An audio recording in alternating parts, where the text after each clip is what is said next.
Hadirin ikhwan wal akhwat rahimakumullah. Pada malam hari ini mungkin perlu kita kilas balik bahwa dalam ajaran tasawuf itu kita mengenal istilah maqamat atau al-maqamat,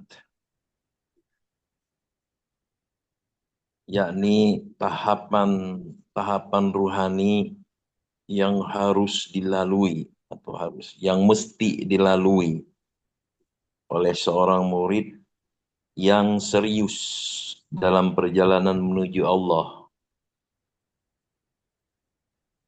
Pengusaha sering menyampaikan serius, yang serius. Maqamat adalah kedudukan rohani yang dicapai oleh seorang murid dengan usaha atau dengan mujahadah atau dengan riadoh, latihan. Jadi bukan pemberian spontan. Maqam itu bukan pemberian spontan. Beda dengan akwal.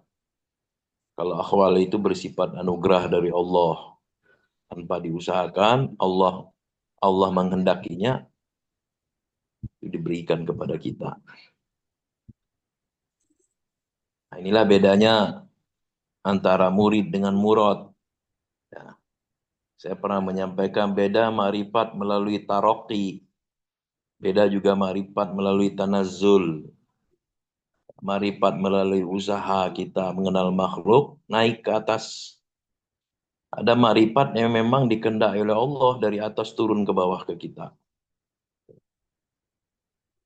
Tanpa melalui usaha kita. Tapi mayyasha, orang yang dikehendaki oleh Allah. Nah, singkatnya, ada yang berkedudukan tinggi karena usaha, ada juga yang berkedudukan tinggi di sisi Allah karena anugerah Allah. Masya Allah. Ya. Jadi itu bedanya maqamat dan ahwal. Nah, yang kita akan bahas sekarang adalah maqamat atau maqam, yakni perjalanan yang mesti ditempuh dengan istiqomah melakukan riyadoh dan mujahadah. Jadi bukan bukan leyeh-leyeh ya. Jadi memang usaha yang ketat yang harus ditempuh oleh seorang murid agar ia sampai kepada Allah. Nah, ulama tasawuf nanti kita akan temukan juga di kitab pengesabah yang tersebar ya di mana huruf-hurufnya. Ulama tasawuf telah menyusun urutan tingkatan makom bagi penempuh jalan tasawuf yang mesti dilalui oleh seorang murid. Nah, salah satunya dalam kitab Al-Luma' fit Tasawuf, Abu Nasr As-Sarraj At-Tusi radhiyallahu anhu, nah, yang menyebutkan bahwa maqamat itu dalam tasawuf itu ada 7. At-taubati wal wara'a wa zuhudi wal faqara was sabaru wat tawakkal war ridho. Jadi urutannya itu tobat, waro, zuhud, fakir, sobar, tawakal, ridho. Yang mesti ditempuh 7 makom yang mesti ditempuh oleh seorang murid. Nah, yang akan saya sampaikan atau yang kita bahas pada malam hari ini tentang makomat ini secara bertahap ya karena waktunya. Jadi insya Allah dimulai dari yang pertama itu makom taubat. Insya Allah sampai ke makam ridho ya bertahap. Nah, semoga dibisahkan dan dimampukan oleh pengesabah. Yang pertama adalah at-taubah atau taubat. Nah, tobat ini makom awal bagi seorang murid. Bagaimana seorang murid mau menempuh perjalanan yang lebih tinggi lagi kalau dia sendiri belum bertobat? Taubat dari segala dosa besar maupun dosa kecil. Yaitu dengan kembali sepenuh hati kepada Allah lahir dan batin. Nah, Allah berfirman dalam Al-Quran, وَتُوبُوا إِلَى اللَّهِ جَمِيعًا أَيُّهَا الْمُؤْمِنُونَ لَعَلَّكُمْ تُفْلِحُونَ.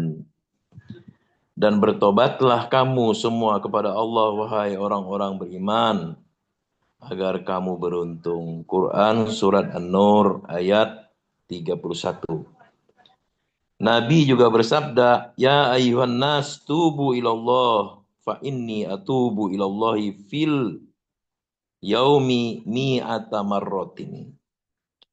Wahai manusia, bertobatlah kepada Allah. Sesungguhnya aku, kata Nabi, bertobat kepadanya 100 kali dalam sehari. Hadis riwayat Muslim.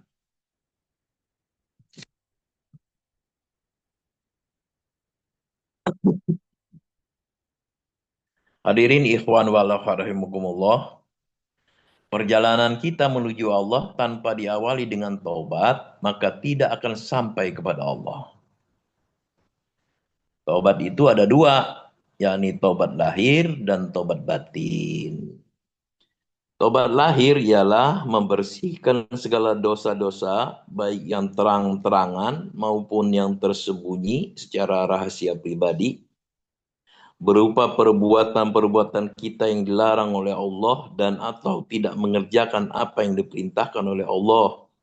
Misalnya, dengan sengaja meninggalkan sholat, atau tidak berpuasa di bulan Ramadan, tidak membayarkan zakat, ya, baik zakat mal, ya, dan lain-lain. Itu termasuk ke dalam dosa lahir. Termasuk juga ke dalam dosa lahir ialah perbuatan dosa kepada sesama makhluk, sesama manusia. Misalkan menipu, ya, memfitnah, menyakiti hati orang lain, mengambil hak orang lain, menggibahnya, dan lain-lain. Ya. Nah, dosa kepada manusia ini selain mesti bertobat kepada Allah, ia juga mesti meminta maaf kepada yang bersangkutan. Nauzubillahi min dzalik, ya. Dari Abu Hurairah, Nabi SAW bersabda, "Man kanat lahu mazlamatun li akhihi min irdihi aw syai'in falyatahallalhu minhul yauma qabla ala yakuna dinarun wala dirhamun in kana lahu amalun solihun ukhida minhu biqadri maslamatihi wa ilam takun lahu hasanatun ukhida min syai'ati sahibihi wa fahumila alayya." Artinya, siapa saja yang pernah melakukan suatu kezoliman terhadap saudaranya, baik itu terkait kehormatannya atau perkara lain, maka hendaklah ia meminta untuk dihalalkan pada saat ini. Maksudnya pada hari ini, sebelum datang hari akhir, di mana tidak berlaku lagi dinar dan dirham. Jika ia memiliki amal soleh, maka akan diambil dari pahala amal solehnya itu untuk yang sebanding dengan kadar kezolimannya. Namun jika ia tidak memiliki amal kebaikan, maka akan diambil dosa orang yang dizoliminya kemudian dibebankan kepadanya. Hadis riwayat Bukhari. Inilah betapa berbahayanya kita melakukan perbuatan dosa kepada sesama manusia. Mesti dijaga, semuanya mesti dijaga. Siapa saja yang pernah melakukan suatu kezoliman terhadap saudaranya, baik itu berupa kehormatannya atau perkara-perkara lain, kalau tidak hari ini juga dia meminta maaf, maka di hari pembalasan tidak berharga itu dinar, tidak berharga dirham. Maksudnya tidak ada balasan kecuali amal kita diambil sama dia. Kalau kita nggak punya amal, maka dosa dia kita pikul. Nauzubillahi min dzalik.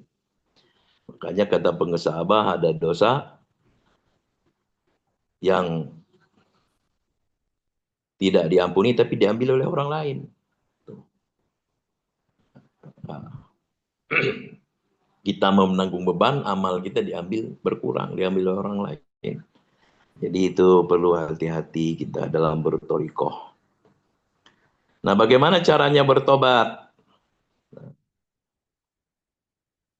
Jadi bukan apa namanya, bertorikoh itu bukan gaya-gayaan, bukannya apa kalau bahasa Palembang itu ladas-ladasan ya, bukannya apa namanya itu apa eh, asik-asikan atau apa itu bertorikoh itu. Jadi serius kalau dalam bertorikoh. Nah, bagaimana caranya bertobat? Guru kita telah menyusun panduan bagi kita, yakni panduan amaliyah mursyid. Itu yang merupakan kalau dulu dia Abah Hanom itu dinamakan ukudul juman, artinya untayan rantai mutiara, ya, permata itu. Nah, yakni berupa tuntunan amaliyah mulai kita bangun tidur sampai kita tidur lagi, ya. Bagi yang masih tidur gitu ya, siang dan malam. Panduan tersebut terbagi atas rangkaian amaliyah malam, amaliyah subuh isyraq, dan amaliyah maghrib isya. Tuntunan sholat fardu dan sholat sunnah, zikir dan khotaman. Ya, itu tuntunan dari guru kita, alat kita untuk bertobat kepada Allah Azza wa Jalla. Mengamalkannya berarti riyadoh. Mengistiqomahkannya berarti mujahadah. Tuh. Ya kita sebagai murid sama-sama kita masih belajar, menyempurnakan. Ya, yang belum disempurnakan lagi, yang sudah sempurna disempurnakan lagi. Itu. Hasil akhir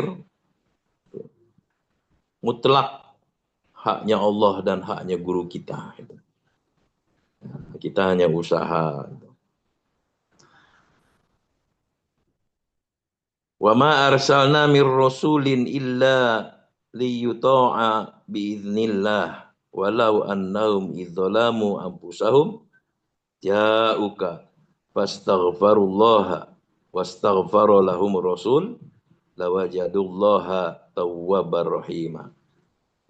Dan kami tidak mengutus seorang rasul melainkan untuk ditaati dengan izin Allah.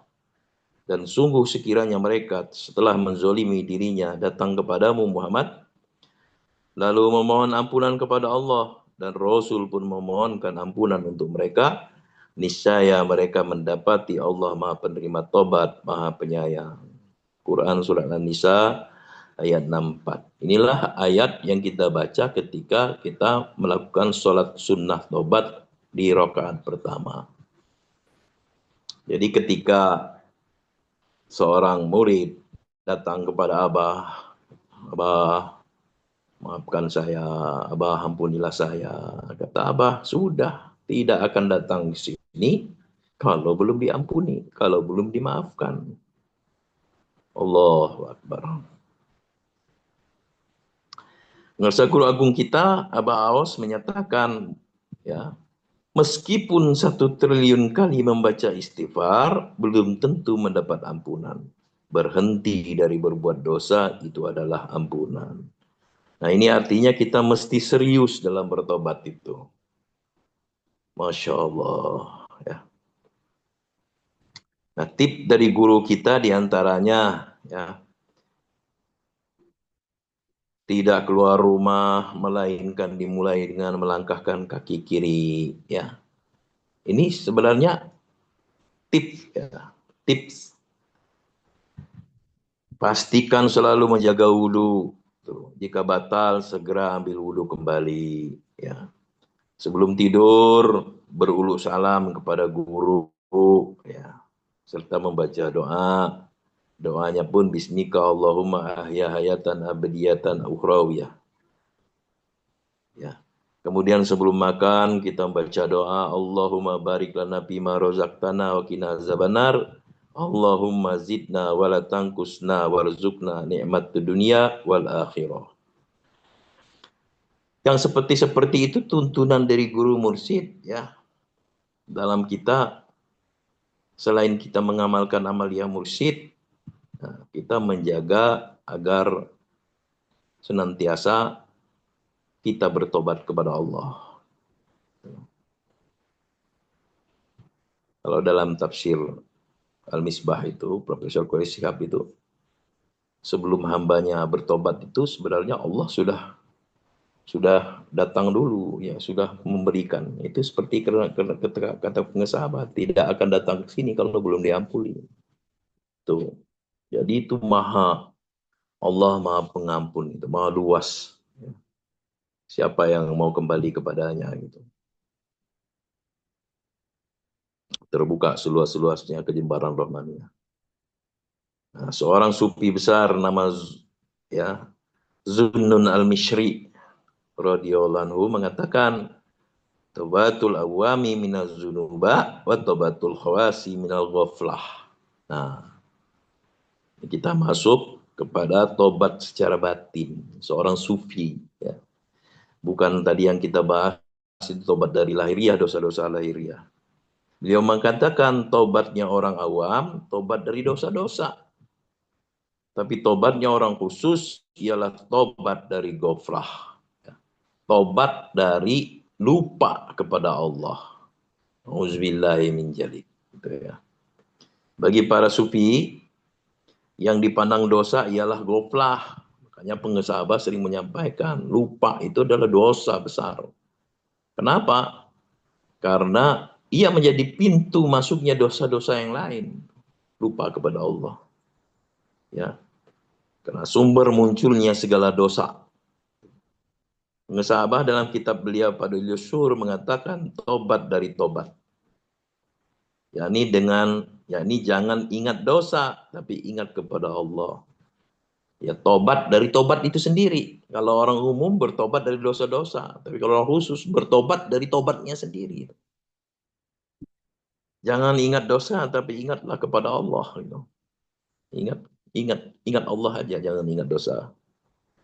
Orang yang bertobat ialah para pecinta. Dalam buku Sufi saya baca. Orang yang bertobat adalah para pecinta Allah. Para pecinta Allah selalu ingat kepada Allah.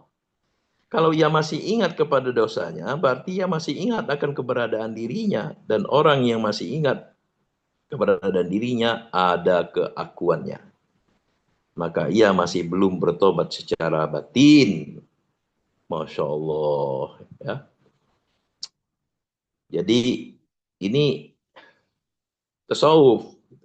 Bukan orang awam. Ya. Tasawuf. Oleh karena itu pengesahabah membagi ulama itu ada 4 di dalam kitab beliau. Yaitu taibun zahidun, mustaqun, dan wasilun. Yakni ulama yang bertobat, ulama yang zuhud, ya. Ulama yang merindukan Allah, ya. Ulama yang wusul. 4. Ulama yang bertobat, ya. Ulama yang zuhud, ulama yang merindukan Allah, ya. Ulama yang wusul. Ulama yang bertobat terhijab dengan tobatnya, kata pengesabah. Ulama yang zuhud terhijab dengan zuhudnya. Ulama yang mustaq merindu, ya, terhijab dengan keadaan dirinya. Dan ulama yang sampai kepada Allah tidak terhijab oleh sesuatu apapun. Dalam kitab pengesabah memaknai huruf waw itu al-wusul. Wusul. Ulama yang wusul tidak terhijab oleh apapun. Nah, tanda bahwa kita berhasil melalui makom taubat ini ialah kita senantiasa merasa malu dan menyesal atas perbuatan dosa yang telah dilakukan. Dalam Quran Allah berfirman, "Walladzina idza fa'alu fahishatan aw zalamu anfusahum dzakarullah fastaghfaru li dzunubihim wa may yaghfiru dzunuba illallah wa lam yusirru ala ma fa'alu wa hum ya'lamun. Dan orang-orang yang apabila mengerjakan perbuatan keji atau perbuatan dosa atau menzalimi diri sendiri, segera mengingat Allah, segera berzikir, lalu memohon ampunan atas dosa-dosanya. Dan siapa lagi yang dapat mengampuni dosa-dosa selain Allah? Dan mereka tidak meneruskan perbuatan dosa itu sedang mereka mengetahui. Quran Surah Al-Imran ayat 135. Ayat ini juga yang kita baca pada rakaat kedua ketika melaksanakan sholat sunnah tobat. Artinya apa? Bagi orang yang sudah berhasil dalam tobatnya, ia senantiasa merasa malu dengan apa yang telah dilakukan berupa dosa-dosa. Dan juga senantiasa menyesal. Dan tidak mengulanginya lagi. Kalaupun mengulanginya lagi, tobat lagi. Nah, artinya berpindah dari nafsu amarah ke nafsu lawamah. Nafsu amarah yang selalu mengajak keburukan, nafsu lawamah yang selalu menyesali. Wa ma ubarri'u nafsi in nafsa la ammaratum bisu'i illa ma rahima rabbi. Inna rabbi ghafurur rahim. Dan aku tidak menyatakan diriku bebas dari kesalahan. Karena sesungguhnya nafsu itu selalu mendorong kepada kejahatan, kecuali nafsu yang diberi rahmat oleh Tuhanku. Sesungguhnya Tuhanku Maha Pengampun, Maha Penyayang. Quran Surat Yusuf ayat 53. La uksimu bin nafsil lawamah. Dan aku bersumpah demi jiwa yang selalu menyesali dirinya. Quran Surah Al-Qiyamah ayat 2. Hadirin ikhwan wal rahimakumullah. Semoga kita dibisakan untuk istiqomah dan mampu bertobat dengan sebenar-benarnya tobat, yakni tobatan nasuha. Innallaha yuhibbut tawwabina wa yuhibbul mutatahhirin. Sungguh Allah menyukai orang-orang yang tobat dan menyukai orang yang mensucikan dirinya. Quran Surat Al-Baqarah ayat 222. Demikian maqamat yang pertama, yakni makom tobat yang mesti kita lalui dengan berhasil. Ya. Selanjutnya kita akan bahas makom yang kedua, yakni makom waro di pertemuan MOI yang akan datang insya Allah.